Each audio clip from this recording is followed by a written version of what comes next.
नमस्कार मित्रों।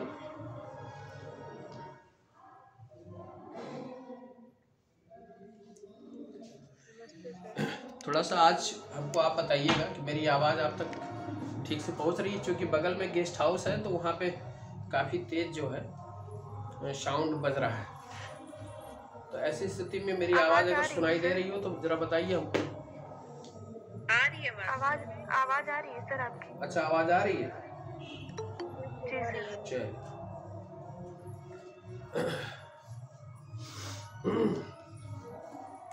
चलिए, हम लोग क्रांतिकारी आंदोलन के दूसरे पड़ाव में पहुंचे थे। आपके प्रारंभ से लेकर 1917 तक के जो क्रांतिकारी आंदोलन थे, इसकी चर्चा हम लोग इसके पहले के लेक्चर में कर चुके हैं। और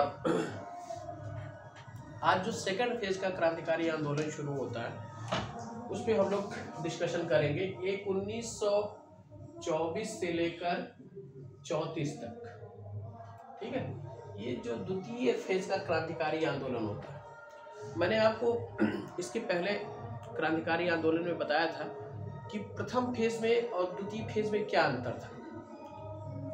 प्रथम फेज में बात ये थी कि वो एक आध्यात्मिक पुट उसमें समाहित था और लोग शक्ति की पूजा, योग, ठीक है, गणेश पूजा, ये सब का उपयोग करते थे अपने क्रांति के कार्यक्रमों में। लेकिन सेकंड फेज में हमको ये सब चीज़ें दिखाई नहीं रही, यानी कि धार्मिक पुट या आध्यात्मिक पुट का अभाव सेकंड फेज में दिखाई देता है। दूसरा यह था कि व्यक्तिगत शौर्य की बात थी। वो अपने व्यक्तिगत शौर्य से टारगेट करते थे अंग्रेज़ों को, ठीक है। और वो अब यहाँ पर क्या था, सेकंड फेज में क्या था, ये संस्थागत विद्रोह था, ठीक है। ये संस्थाओं को टारगेट करते थे। और पहले फेज में क्या था, उनका कोई एक दर्शन नहीं था, वहाँ व्यक्तिगत हत्या का दर्शन था। लेकिन यहाँ क्या था कि संस्थागत सशस्त्र विद्रोह की बात होती थी सेकंड फेज में। और इसके साथ साथ प्रथम फेज में क्रांति के बाद क्या स्थिति रहेगी, भारत को किस दिशा में ले जाएंगे, इसका कोई व्यू नहीं था। लेकिन सेकंड फेज में इनका ये व्यू निकल के आया कि हम एक समाजवादी समाज की स्थापना या समाजवादी राष्ट्र की स्थापना करना चाहते हैं। ऐसा व्यू सेकंड फेज में दिखाई देता है, ठीक है। लेकिन बहरहाल प्रीलिम्स के पेपर में हमको जो है थॉट से बहुत ज़्यादा मतलब तो रहता नहीं, और मुख्यतः हमें तथ्य पे ध्यान देना पड़ता है, फैक्ट पे ध्यान देना पड़ता है। तो सेकंड फेज की जब शुरुआत होती है तो शुरुआत के पृष्ठभूमि क्या रही। देखिए, प्रथम विश्व युद्ध के दौरान क्रांतिकारियों में को अंग्रेजी सरकार ने काफ़ी बर्बरता के साथ उनका शमन किया था, उनका दमन किया था।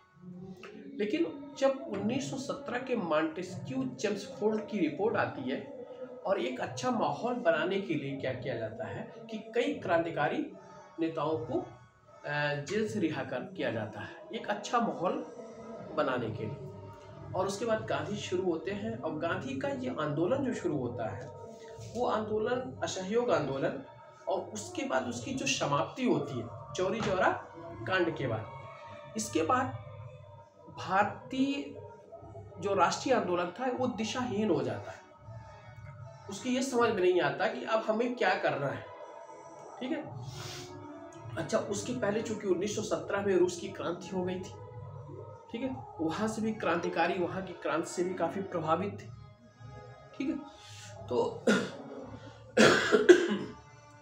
तो गांधी के आंदोलन की समाप्ति के बाद, असहयोग आंदोलन की समाप्ति के बाद पुनः एक बार युवकों के मन में जो है, नवयुवकों के मन में एक राष्ट्रीय भावना बलवती होती है, और वो क्रांति के माध्यम से अंग्रेजों को भारत से को छोड़ने के लिए मजबूर करने की विचार लेके आते हैं, ठीक है। इसकी जो शुरुआत होती है वो शुरुआत होती है 1924, ठीक है। 1924 और माह अक्टूबर 1924 में एक हिंदुस्तान रिपब्लिकन एसोसिएशन की स्थापना होती है, और इसको कानपुर में स्थापित की जाती है अक्टूबर 1924 1924 में। बहुत महत्वपूर्ण डेट है, इसको याद रखिएगा। और इस की स्थापना सचिंद्र नाथ सन्याल, राम प्रसाद बिस्मिल, चंद्रशेखर आजाद, योगेश चटर्जी आदि लोगों ने मिलकर की थी। तो पहला एक ध्यान रखिएगा कि द्वितीय फेज का जो पहला क्रांतिकारी संगठन था वो कब स्थापित हुआ? अक्टूबर 1924। नाम क्या था आपका? हिंदुस्तान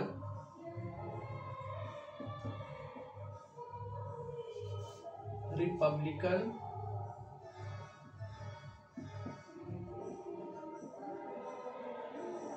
एसोसिएशन।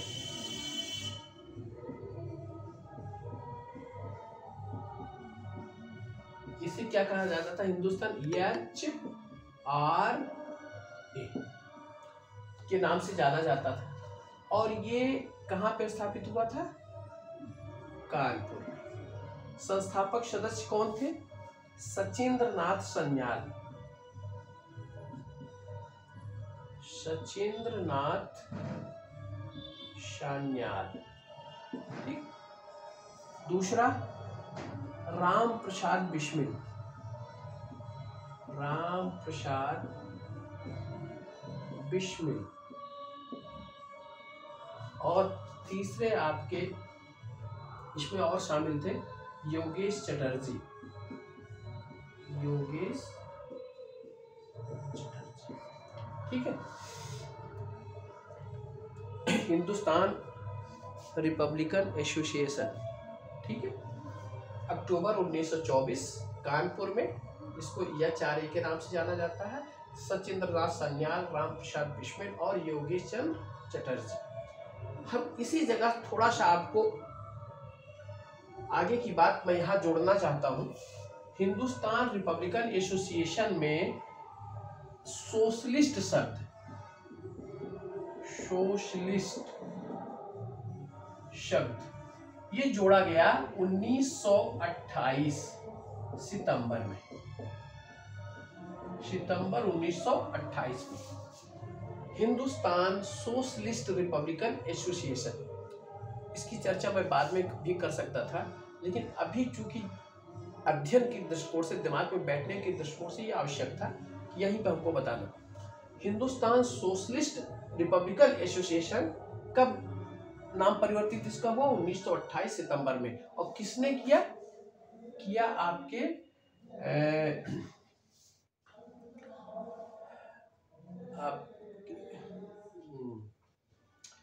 भाई यहाँ पे अल्फ्रेड पार्क में जो गोली मारी गई थी, ठीक है, भगत सिंह, चंद्रशेखर आजाद, चंद्रशेखर आजाद किस जगह पे किया? दिल्ली के फिरोज शाह कोटला मैदान पर, फिरोज शाह कोटला, ठीक है।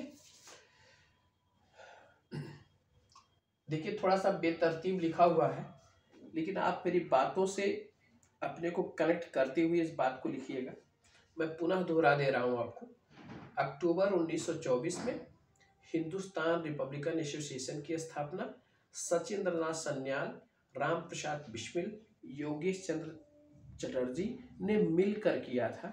कहाँ पर? कानपुर में, ठीक है। और इसी में, इस संस्था में सोशलिस्ट शब्द, यानी कि हिंदुस्तान सोशलिस्ट रिपब्लिकन एसोसिएशन नाम किसने दिया? चंद्रशेखर आजाद। कब? सितंबर 1928। कहाँ? दिल्ली के फिरोज शाह कोटला मैदान, ठीक है। आप लोग इसको नोट करते रहिएगा। बोर्ड आपको स्पष्ट दिखाई दे रहा है? जी सर। अच्छा, और आवाज भी मेरी आ रही साफ? जी सर। चलिए हम आगे बढ़ते हैं। अब इस संस्था की जो स्थापना हुई, स्थापना के बाद इसका प्रमुख उद्देश्य क्या था? HRA, हिंदुस्तान रिपब्लिकन एसोसिएशन का जो प्रमुख उद्देश्य था कि वह सशस्त्र क्रांति के द्वारा अंग्रेजों को भारत से भगाना चाहता था, ठीक, और एक संयुक्त राज्य भारत की स्थापना करना चाहता था, ठीक। पहला एक उद्देश्य था। दूसरा इसका उद्देश्य था कि हमको क्रांति के लिए धन कहां से प्राप्त होगा, ठीक है, हमको शस्त्र कहां से प्राप्त होंगे। इसलिए इसने क्या किया कि राजनैतिक डकैती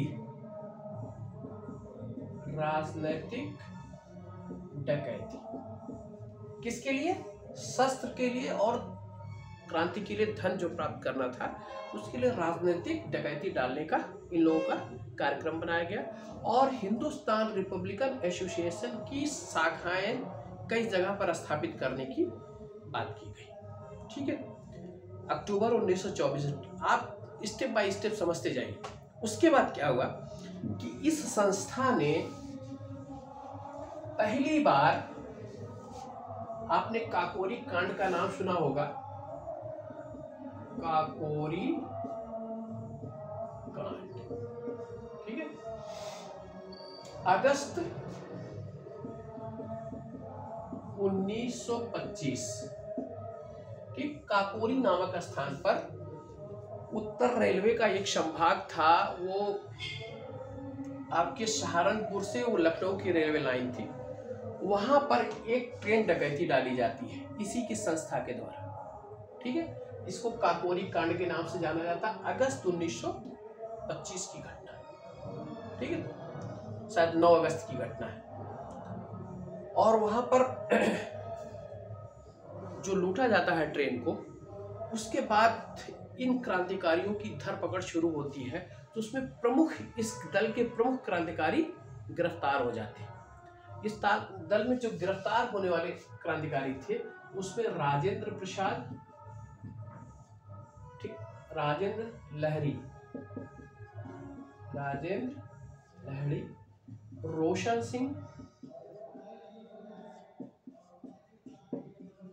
सिंह और राम प्रसाद बिस्मिल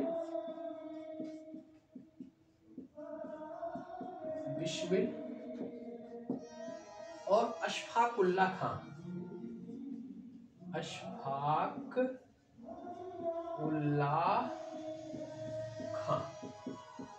ठीक, ये प्रमुख थे। देखिए, सचिंद्र नाथ सन्याल ने एक पुस्तक लिखी थी, बंदी जीवन, ठीक है, और उसमें अपनी क्रांति के विचारों को इन्होंने समझाने का प्रयास किया था। तो एक प्रमुख पुस्तक थी। अभी मैं पुस्तकों का क्रम बता दूंगा कि क्रांतिकारियों से संबंधित प्रमुख पुस्तकें कौन कौन सी थी। तो आपके इस काकोरी कांड से संबंधित राजेंद्र लहरी, रोशन सिंह, राम प्रसाद बिस्मिल, अशफाक उल्ला खां, ये तो गिरफ्तार हुए, ठीक है। और इनको गिरफ्तार करने के बाद जब मुकदमा चलाकर इनको फांसी की सजा दी जाती है, और इसमें रोशन सिंह को आपको इलाहाबाद में, ठीक, राजेंद्र लहरी को गोंडा जेल में, और राम प्रसाद बिस्मिल को ये गोरखपुर, और अशफाक उल्ला खां को फैजाबाद के जेल में फांसी की सजा दी जाती है। ये कई बार ये प्रश्न आ चुका है और बहुत अच्छा प्रश्न है, और पूछने की संभावना बराबर बनी रहती है। तो आपकी किस जगह पर किसको फांसी दी गई थी? तो काकोरी कांड से संबंधित निम्न व्यक्तियों को, राजेंद्र लहरी को गोंडा में, रोशन सिंह को इलाहाबाद में, और राम प्रसाद बिस्मिल को गोरखपुर, और अशफाक उल्ला खां को फैजाबाद के जेल में फांसी की सजा दी गई। इससे चंद्रशेखर आजाद बच निकलते हैं, ठीक है। और जब बच निकलते हैं तो यही चंद्रशेखर आजाद 1928 में जाकर जो क्रांतिकारी HRA था, हिंदुस्तान रिपब्लिकन एसोसिएशन, वही उसमें सोशलिस्ट विचारधारा जोड़ देते हैं, शब्द जोड़ देते हैं। तो उसको क्या कहा जाता है? HSRA, Hindustan socialist Republican association. कहाँ पर? 1928 में फिरोज शाह कोटला के मैदान में चंद्रशेखर आजाद ने स्थापित किया। ठीक है, अब देखिए ये घटनाएं हो रही थी। इन घटनाओं के बाद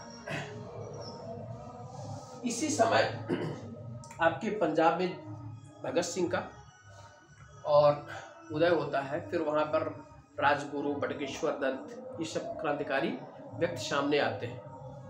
ठीक है, भगत सिंह ने 1925 में और फिर 1926 में 1925 में इन्होंने लाहौर छात्र संघ की स्थापना की थी। लाहौर छात्र संघ, ठीक है। और लाहौर छात्र संघ की जो स्थापना किया था, किसने किया था? भगत सिंह और सुखदेव। ठीक है, लाहौर में। और फिर 1926 में इन्होंने भारत नौजवान सभा की स्थापना की थी। नौजवान सभा की स्थापना की और इसको भगत सिंह के साथ यशपाल और छबील दास भी इसमें शामिल थे। ठीक है, भारत नौजवान सभा की। देखिए, पूरे क्रांतिकारियों में भगत सिंह काफी पढ़े लिखे थे। ठीक है, उन्होंने क्रांति को एक दिशा देने का प्रयास किया था। उनका कहना था कि क्रांति व्यक्तिगत प्रयासों से हासिल नहीं की जा सकती, इसके लिए जन आंदोलन जरूरी है। ठीक है, और क्रांति की तलवार पर धार वैचारिक पत्थर के रगड़ने से आती है। ठीक है, क्रांति की तलवार पर धार वैचारिक पत्थर पर रगड़ने से आती है और क्रांति व्यक्तिगत रूप से हासिल नहीं की जा सकती, इसके लिए जन आंदोलन जरूरी है। ठीक है, तो इस तरीके की विचारधारा ये रखते थे और काफी पढ़े लिखे व्यक्ति थे। इन्होंने क्या किया, इसको आप नोट कर लीजिएगा। 1926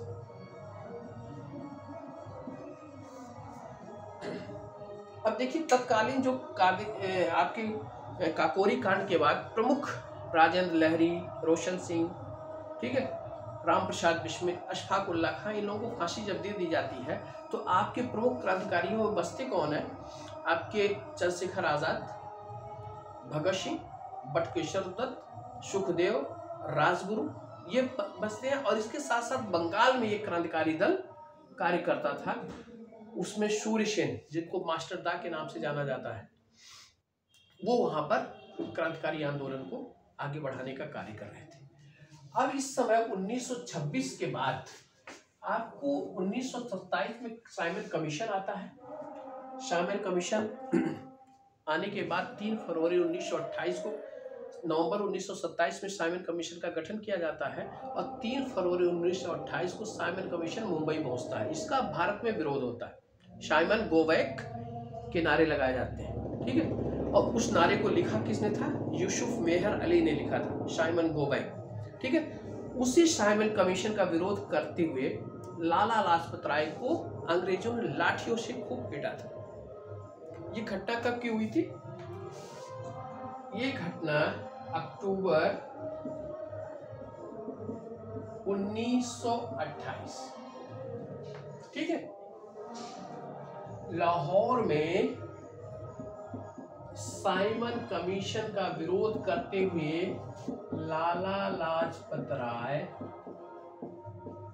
को अंग्रेजों ने लाठियों से पीटा और इतनी बुरी तरीके से पीटा था कि उसकी 1 माह बाद लाला लाजपत राय का देहांत हो जाता है। उन्होंने कहा क्या था कि मेरे शरीर पर पड़ी हुई एक एक लाठी अंग्रेजों के ताबूत की आखिरी कील साबित होगी। ठीक है, और इसका बदला लेने के लिए पिटाया किसने था? लाहौर का कप्तान था उस समय सॉन्डर्स। ठीक है, उन्होंने लाला लाजपत राय को लाठियों से पिटवाया था। इसका बदला लेने के लिए दिसंबर 1928 भगत सिंह और चंद्रशेखर आजाद, ठीक, इन्होंने लाहौर का जो कप्तान था सैंडर्स की हत्या कर देते हैं। ठीक है, अब जरा देखिए, अक्टूबर 1928 के बाद दिसंबर 1928 लाहौर में लाला लाजपत राय को लाठियों से पीटा जाता है और दिसंबर 1928 में इनकी हत्या कर दी जाती है। ठीक, ये घटना घटित होने के बाद अब हम आते हैं 1929 में। 1929, ठीक, देखिए 1929 में उस समय भारत में साम्यवादी आंदोलन का भी प्रभाव बढ़ रहा था, क्योंकि भारत में साम्यवादी दल की स्थापना, भारतीय कम्युनिस्ट पार्टी की स्थापना 1920 अक्टूबर 1920 में मानवेंद्र सिंह ने कर दी थी, मानवेंद्र नाथ राय ने कर दी थी। ठीक है, ताशकंद में किया था। ठीक है, और उसके बाद भारत में 1925 में कानपुर में सत्यभक्त ने अखिल भारतीय साम्यवादी दल का गठन किया था। साम्यवादियों का प्रभाव बढ़ रहा था, उनके प्रभाव को रोकने के लिए, ठीक है, रोकने के लिए केंद्रीय विधानसभा में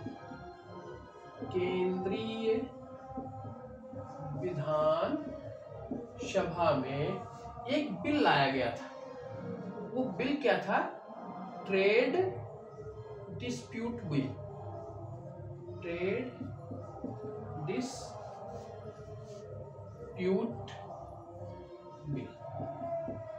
ठीक, और दूसरा था पब्लिक सेफ्टी बिल।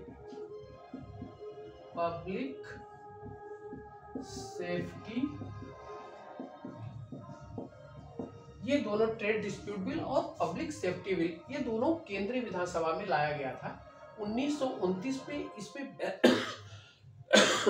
पे बहस चल रही थी। तो 8 अप्रैल 1929 को भगत सिंह और बटुकेश्वर दत्त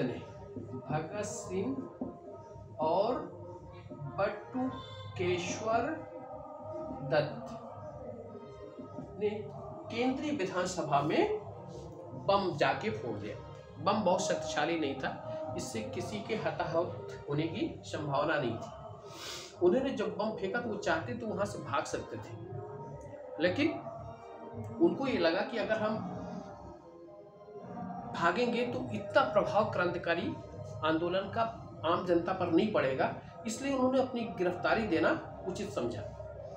तो इसी दोनों बिल पर जब बहस हो रही थी, जब उन्होंने बम फेंका है, तो उन्होंने कहा कि हम बहरे लोगों को आवाज सुनाने के लिए यह बम दे रहे हैं, फोड़ रहे हैं। ठीक है, इन बहरे लोगों को अपनी आवाज सुनाने के लिए। ठीक है, और घटना कब की थी? 8 अप्रैल 1929 को भगत सिंह बटुकेश्वर दत्त को गिरफ्तार कर लिया जाता है। अब गिरफ्तार करने के बाद उन पे मुकदमा चलाया जाता है। मुकदमा चलाने के दौरान भगत सिंह जब न्यायालय में जाते थे तो वो इंकलाब जिंदाबाद का नारा लगाते जाते थे, इंकलाब जिंदाबाद। और जब वहां से आते थे तो साम्राज्यवाद मुर्दाबाद, सर्वहारा जिंदाबाद का नारा लगाते थे। इंकलाब जिंदाबाद का नारा जो है लिखा था किसने? मोहम्मद इकबाल ने लिखा था।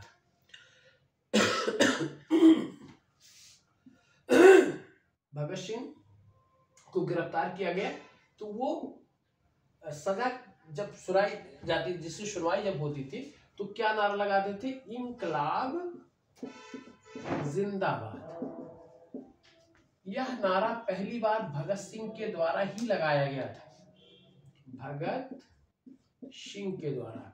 और इस नारे को लिखा किसने था? लिखा था मोहम्मद इकबाल ने। ठीक है। भगत सिंह का नारा इंकलाब जिंदाबाद लिखा किसके द्वारा गया था? मोहम्मद इकबाल के द्वारा। इसलिए मैं इस पे जोर दे रहा हूं कि इस पे भी प्रश्न आए हुए हैं कि इस नारे को लिखा किसने, उस नारे को लगाया सबसे पहले किसने। ठीक है।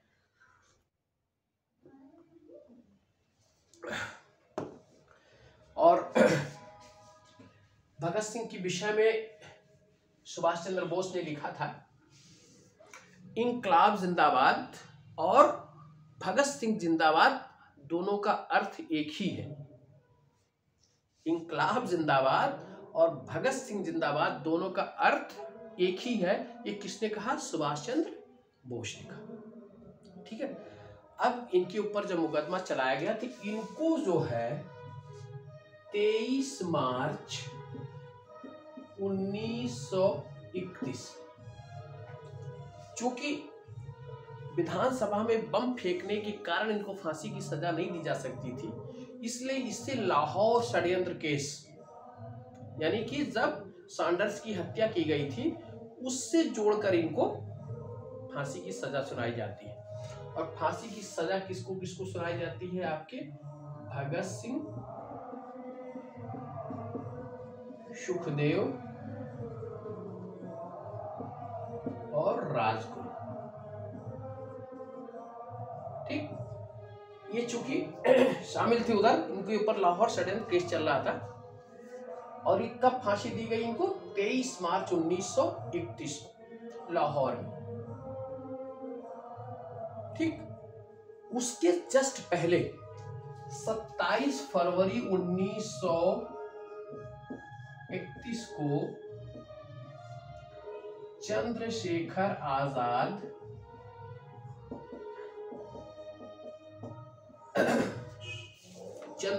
आजाद आपके कंपनी गार्डन, जिसको आजाद पार्क के नाम से जाना जाता है, यहाँ पर पुलिस मुठभेड़ में अंतिम गोली जब इनके पास बचती है तो ये अपनी ही बंदूक से, अपने ही उस पिस्तौल से, रिवॉल्वर से अपने ही गोली मारकर ये अपनी जीवन लीला समाप्त कर लेते हैं। तो आप इन दोनों डेट को याद रखिएगा।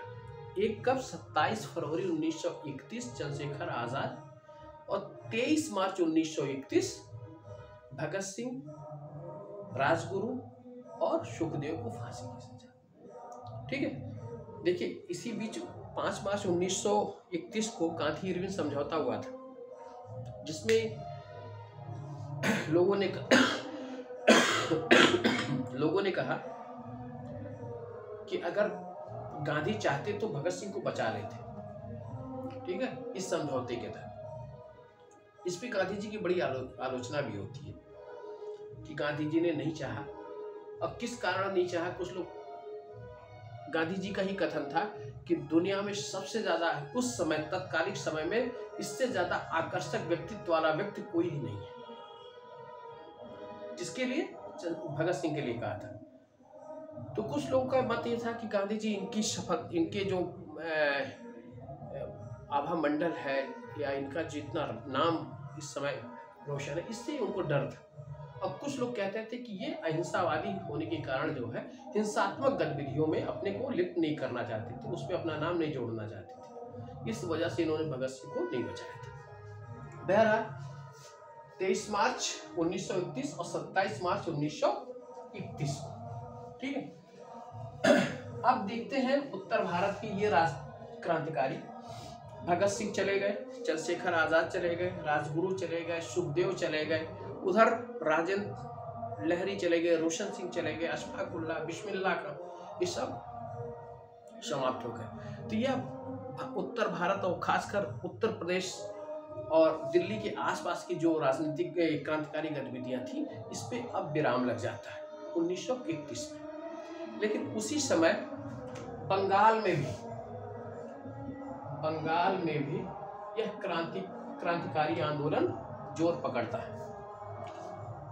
और बंगाल में पहले हम आपको बताए थे कि कौन कौन सा अनुशीलन समिति और युगांतर जो दल था ये सब थे। उसी में से कुछ लोग जो है बंगाल में पुनः सक्रिय भूमिका में आते हैं। आने के बाद बंगाल में एक संस्था की स्थापना होती है, आपके इंडियन रिपब्लिकन आर्मी की स्थापना। संस्था क्या है? Indian Republican army. इस संस्था की स्थापना किया किसने था? सूर्यसेन ने। सूर्यसेन, ठीक है। और इनको मास्टर दा के नाम से भी जाना जाता था, मास्टर। अच्छा, वहां पर 1929 की घटना में मैं एक बात और जोड़ना चाह रहा था कि जब लाहौर षड्यंत्र केस के तहत लोगों को गिरफ्तार किया गया था, तो उस समय लाहौर जेल में जतिन दास, ठीक है, जो कि बंगाल के रहने वाले थे, वो बंद थे, ठीक है।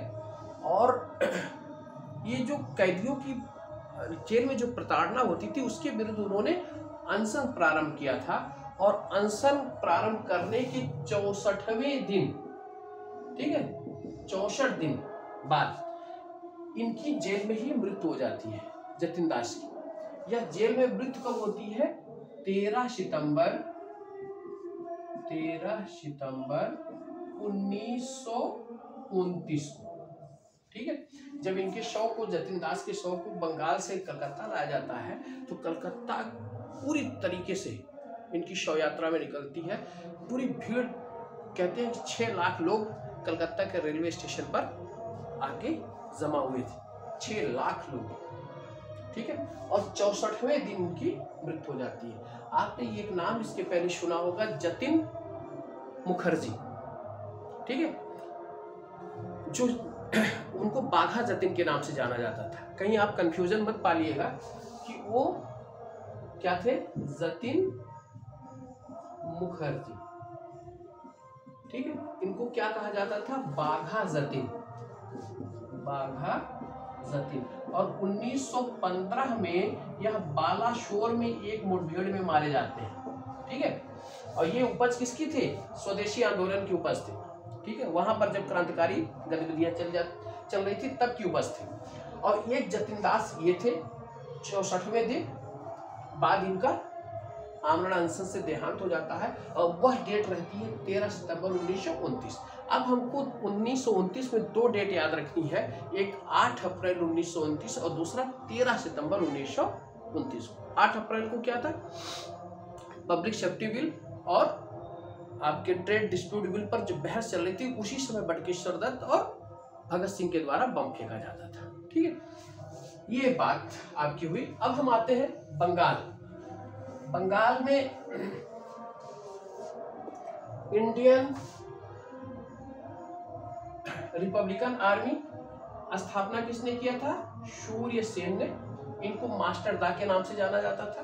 वहां पे ये चटगांव में ये एक शिक्षक के रूप में कार्य करते थे और पहले ये गांधीवादी आंदोलन से जुड़े हुए थे, ठीक है। और गांधीवादी अहिंसात्मक गतिविधियों से बड़ा लगाव था इनको। लेकिन बाद में जब गांधी ये राजनीतिक राष्ट्रीय आंदोलन में परिवर्तन आता है तो इनका मोह गांधीवाद से भंग होता है। और जब भंग होता है तो ये सशस्त्र क्रांति की तरफ मुड़ते हैं और इन्होंने इंडियन रिपब्लिकन आर्मी की स्थापना की और सूर्यसेन मास्टर दा के नाम से इनको जाना जाता था।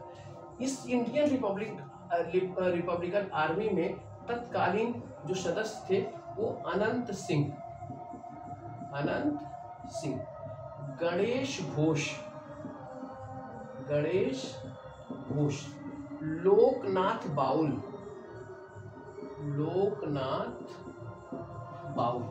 और यहाँ पर एक नवीन चीज हमको दिखाई देती है कि स्त्रियां भी क्रांतिकारी के रूप में सामने आती हैं। स्त्रियां भी क्रांतिकारी के रूप में सामने आती हैं और इसमें जो नाम जुड़ता है स्त्रियों का, उसमें नाम है आपका प्रीतिलता वाडेकर।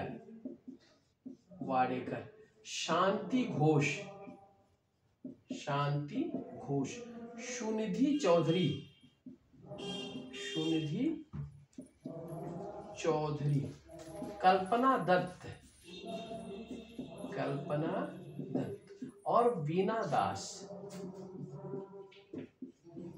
अब देखिए, इस इंडियन रिपब्लिकन आर्मी से संबंधित जो व्यक्ति थे वो आपके कौन थे? अनंत सिंह, गणेश घोष, लोकनाथ बाउल, प्रीतलता वाडेकर, शांति घोष, सुनिधि चौधरी, कल्पना दत्त और वीना दास।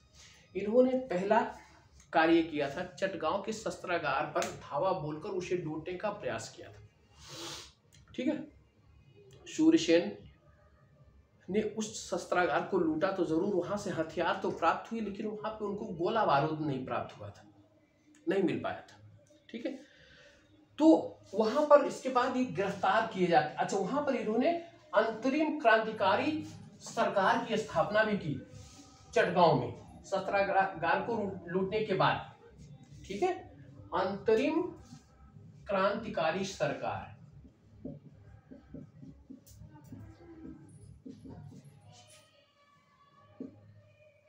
क्रांतिकारी सरकार कहां पे? चटगांव में, ठीक। इसके बाद ये गिरफ्तार होते हैं और सूर्यसेन की गिरफ्तारी के साथ कल्पना दत्त भी गिरफ्तार होती है। ठीक है, सूर्यसेन के साथ कौन गिरफ्तार होता है? कल्पना दत्त, कल्पना दत्त। सूर्यसेन को गिरफ्तार किया जाता है फरवरी 1933 में। ठीक है, और इनको जनवरी 1934 में फांसी की सजा दी जाती है, फांसी की सजा, और कल्पना दत्त को आजीवन कारावास सुनाया जाता है। ठीक है, गिरफ्तार कब हुआ किया गया सूर्यसेन को? फरवरी 1933। उसके करीब एक साल बाद जनवरी 1934 में इनको फांसी की सजा दी जाती है।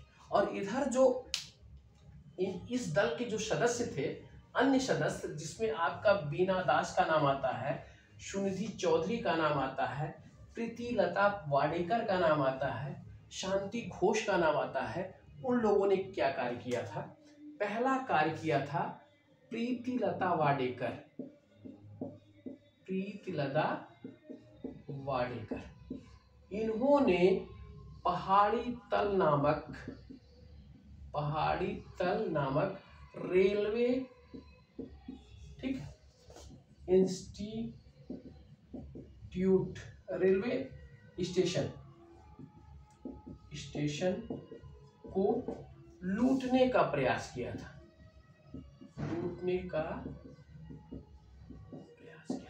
किसने किया था? प्रीतिलता वाडेकर।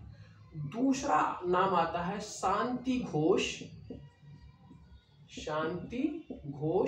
और प्लस सुनिधि चौधरी,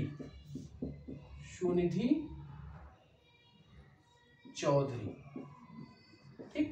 इन्होंने वहां एक कोमिल्ला जिला था, वहां के मजिस्ट्रेट को इन लोगों ने हत्या कर दी थी। कोमिल्ला के जिलाधिकारी, नाम क्या था? कोमिल्ला जिला के जिलाधिकारी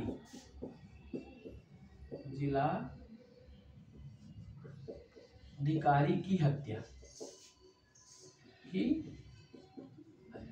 ठीक है। प्रीतिलता वाडेकर, प्रीति पहाड़ी तल, आपको रिलेट कर लीजिएगा इस तरीके से। और शांति घोष, सुनिधि चौधरी ने कोमिल्ला की रहने वाली थी ये, और कोमिल्ला के जिलाधिकारी की हत्या कर दी थी। और नेक्स्ट आपके वीना दास, वो कलकत्ता की एक दीक्षांत समारोह हो रहा था, तो वहां के गवर्नर पर गोली चलाई थी,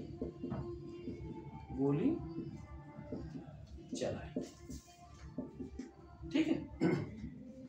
और इसी तरीके से आपके एक गोपीनाथ साहा थे, नाम याद रखिएगा, गोपीनाथ साहा, गोपीनाथ साहा। इन्होंने कलकत्ता का पुलिस आयुक्त था चार्ल्स टेगार्ड, चार्ल्स टेगार्ड, उसको गोली मारकर हत्या कर दी थी। ठीक है, ये हमारे द्वितीय फेज के क्रांतिकारी गतिविधियां थी। ठीक है, और फिर 1934 के बाद जब सूर्यसेन को फांसी दी जाती है तो करीब करीब क्रांतिकारी आंदोलन समाप्त हो जाता है। ठीक है,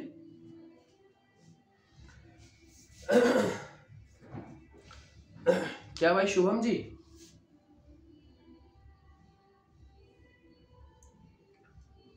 शुभम, अंशु जी, जी जी प्रणाम, क्या हाल है? अरे बढ़िया है सर।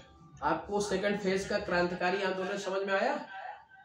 जी जी बिल्कुल समझ आया, बढ़िया। दरअसल में एक बार हम पढ़ चुके हैं ना। अच्छा अच्छा, तो आप एक एक डेट को जो है जी जी दिमाग में रखिएगा, क्योंकि यहाँ से प्रश्न उठने की संभावना बहुत अधिक है। जी बिल्कुल। अगर इतना ही जितना पार्ट मैंने पढ़ाया ना उतना पढ़ लेंगे तो आप इतर कहीं क्वेश्चन नहीं आएगा। ठीक है जी जी, चलिए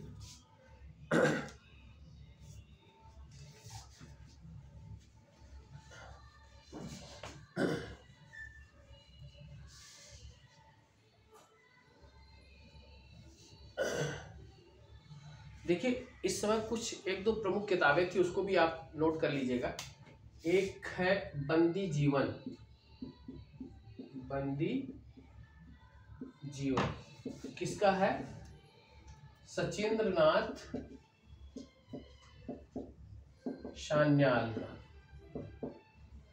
ठीक है, दूसरी एक किताब है philosophy of bomb, philosophy of bomb, ये है भगवती चरण बोहरा की, भगवती चरण बोहरा की, ये महत्वपूर्ण किताब थी। और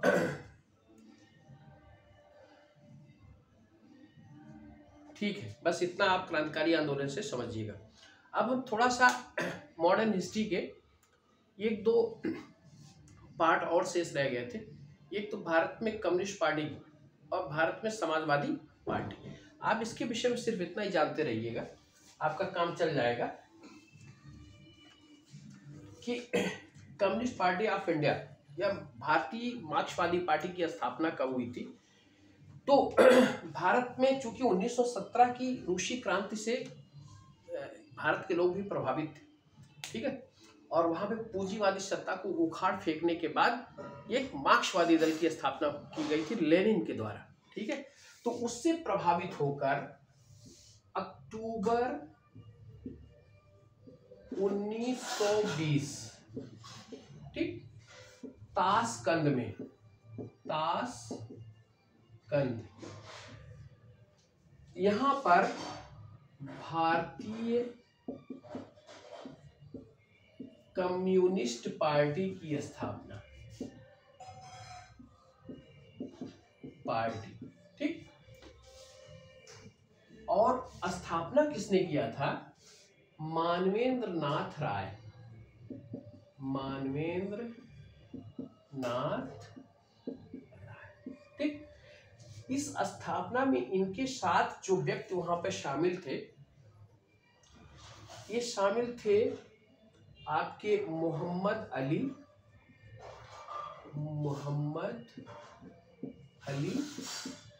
मोहम्मद शफी,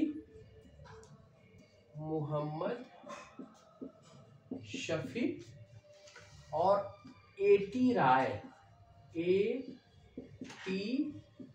राय, अवनी मुखर्जी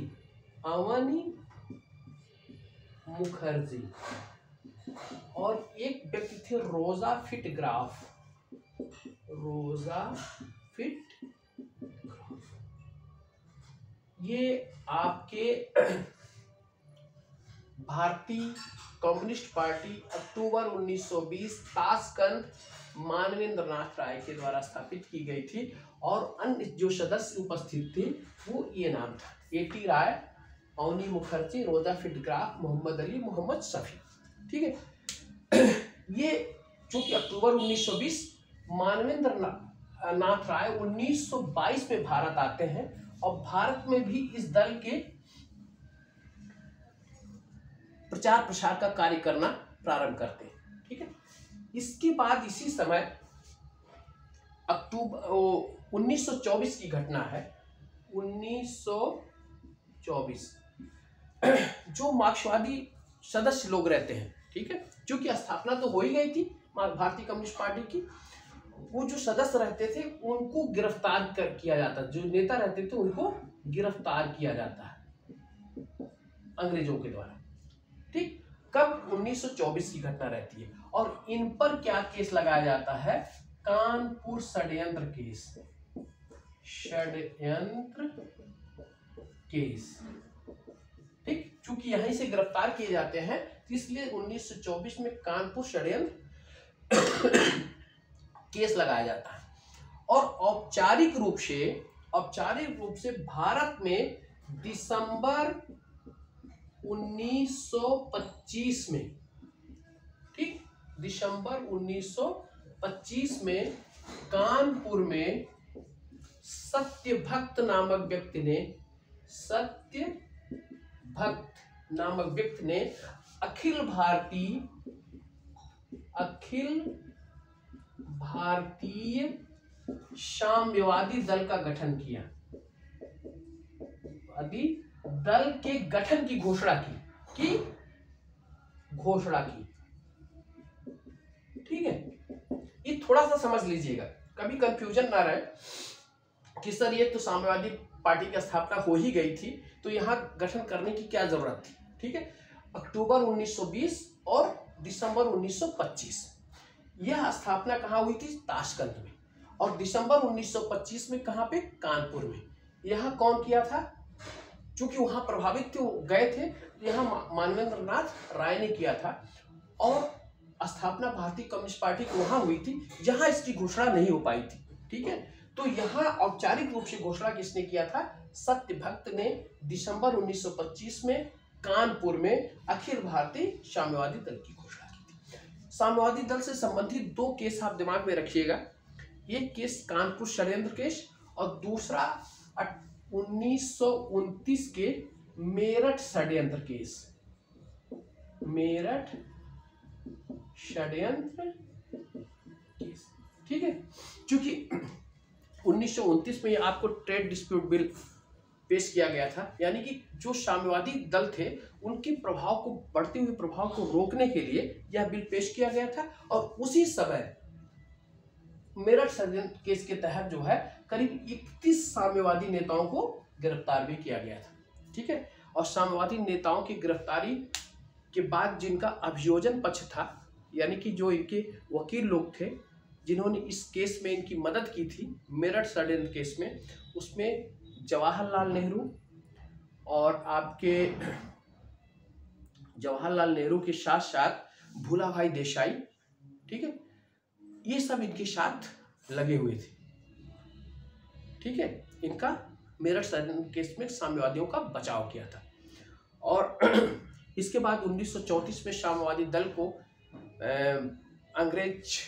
अंग्रेजों के द्वारा इसको अमान्य कर दिया जाता है, जिसको अवैधानिक घोषित कर दिया जाता है और 1934 से लेकर 1942 तक, ठीक है, साम्यवादी दल की मान्यता यहाँ पर अंग्रेजों के द्वारा समाप्त की जाती, अवैधानिक घोषित किया जाता था उनको।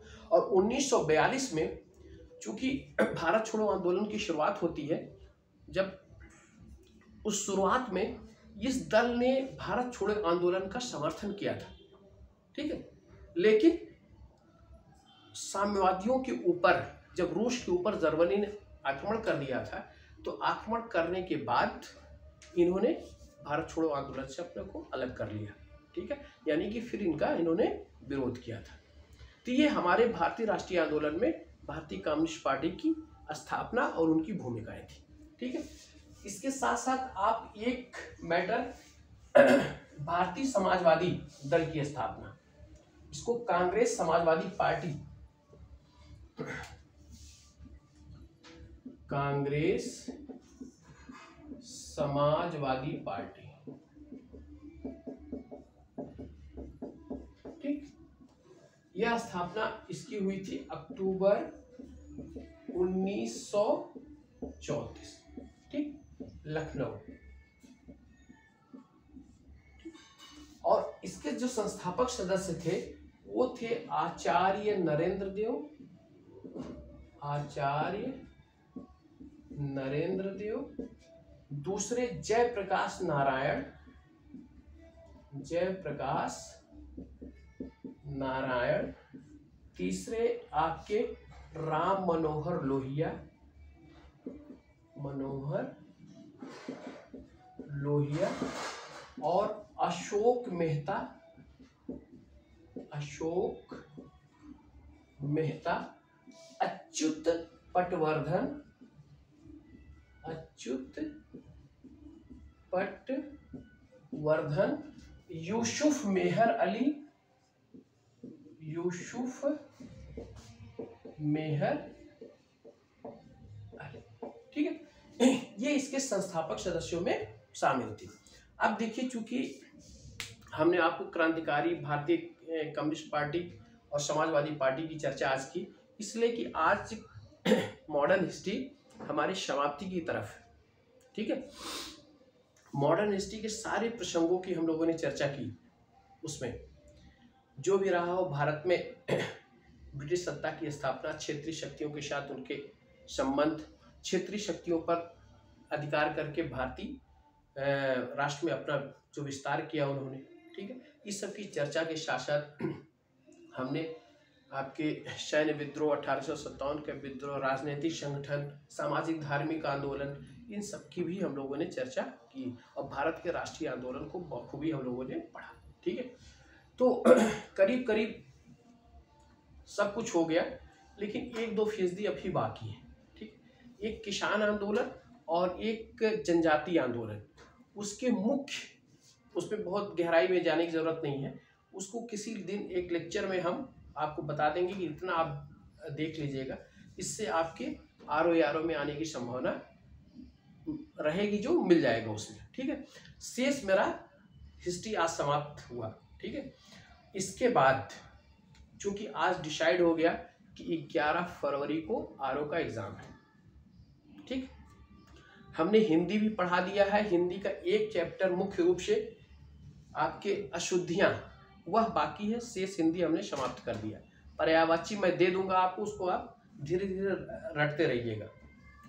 उसके बाद अब शेष जीएस की बात आती है, जिसमें आपको पढ़ना क्या है, पॉलिटिक्स भी पढ़ना है, ज्योग्राफी पढ़नी है, इकोनॉमिक्स भी पढ़ना है, साइंस टेक भी देखना है, यूपी स्पेशल भी देखना है, कुछ इसमें रीजनिंग के भी क्वेश्चन आते हैं, कुछ मैथ्स के भी क्वेश्चन आते हैं, इसको भी हम लोगों को थोड़ा सा देखना है, करंट इवेंट्स भी देखना है। तो आप लोग पत्रिकाओं को पढ़ते रहें। एक आपकी मंथली मैगजीन के रूप में क्रॉनिकल, सामयिकी क्रॉनिकल आती है, उसको ज़रूर ले लें। और अगर आपके पास घटनासार मिल जाएगा तो उसको आप देख लीजिएगा, वहाँ से क्वेश्चन करंट के काफ़ी मिल जाएंगे आपको। पढ़ने का ढंग मैं बता दूंगा, कहाँ कहाँ ध्यान रखना है। लेकिन अगला जो जीएस होगा, अब हम लोग पॉलिटिक्स पे चर्चा करेंगे और इकोनॉमिक्स या आपकी ज्योग्राफी लेके चलेंगे। अब हम एग्जामिनेशन पॉइंट ऑफ व्यू, ठीक है, अब हम टॉपिक को नहीं पढ़ाएंगे। ठीक है, क्योंकि समय उतना नहीं है, समय उतना नहीं है कि टॉपिक को लेकर डिस्कशन किया जाए। ठीक है, अब हम जो मुख्यतः जहाँ से भी आने की संभावना है, मुझे पता है, ठीक है, उस चैप्टर को उठाकर मैं आपको समझा दूंगा कि इतना आप लोग दिमाग में रखिएगा, आपके क्वेश्चन सॉल्व हो जाएंगे। ठीक है, तो अगला जो आपका जीएस का लेक्चर रहेगा वो पॉलिटिक्स का रहेगा।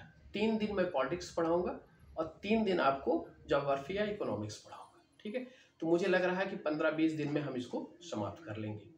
तो इस तरीके से हम फरवरी या जनवरी लास्ट तक, आपके दिसंबर और जनवरी 2 माह आपके बचते हैं, इसमें आपके शेष जीएस को मैं कंप्लीट करा दूंगा।